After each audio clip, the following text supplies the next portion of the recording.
Hello, folks.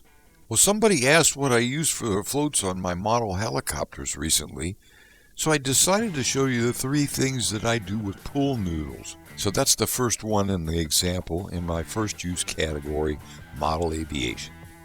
The pictures you're seeing are of some of my bigger helicopters that are nitro-powered piston engines right down to the electric minis, where I use pool noodles to make these floats too. I've always added floats to my helicopters, mostly to aid in seeing them while standing on the ground, flying high on a cloudy sky.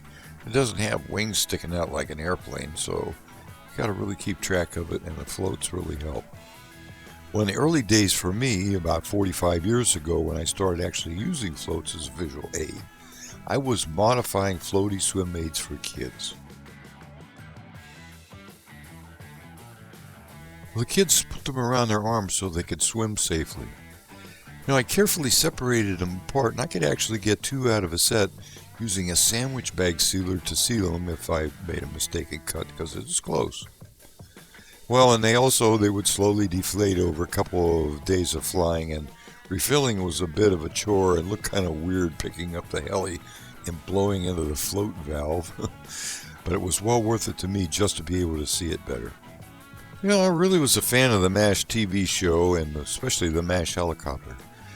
Floats or human baskets on the sides that they put on there, they were easy to see and easy to recognize, and I liked it.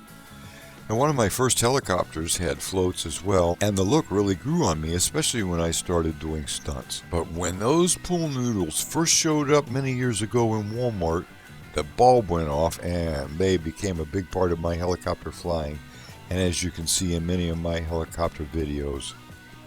The pool noodles are really great as they also float.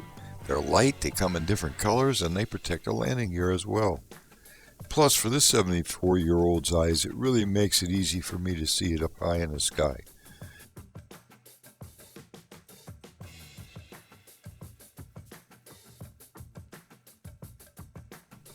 I also have used the pool noodles to protect the radio gear on some of my unusual homemade airplanes.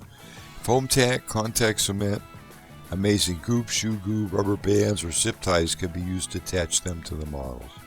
They also work on my FPV drones. I even have made a takeoff stand for my Blade Torrent. Okay, here's my use number 2. I found the noodles are really a great way to protect the side window rails, and they're soft to lay your arm on while driving. I also use them for lightweight buoys to protect the boat during docking because they're really stronger than I thought. I've used this boat a lot last season. As you can see today, they still look pretty good and they still work great. Okay, here's my 3rd use for the pool noodles, and I really like this one a lot. I once had a slotted plastic thing that fit in the space between the seats and console in your car, to catch things like your phone if it dropped down in there. Well, these pool noodles are so easy to use instead. The seats can still move, the console can move, and yet the noodle mainly stays in place. Of course, you can move it around any way you want anytime. The setup also is a better place to keep my water bottle, as you can see. They don't pinch anything like the plastic ones do either, like your fingers.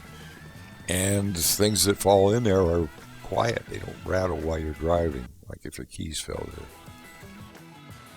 So okay, folks, I've looked at many videos with hundreds of other noodle uses, but there are still many more things that could be done with these noodles, I'm sure. So let me know in the comments below if you have a unique use. Give me a thumbs up if you like this video. If not, give me a thumbs down.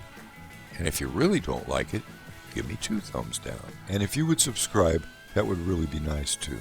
So thanks kindly, stay healthy, and God bless. This is Dave the Night Flyer, signing off till the next episode.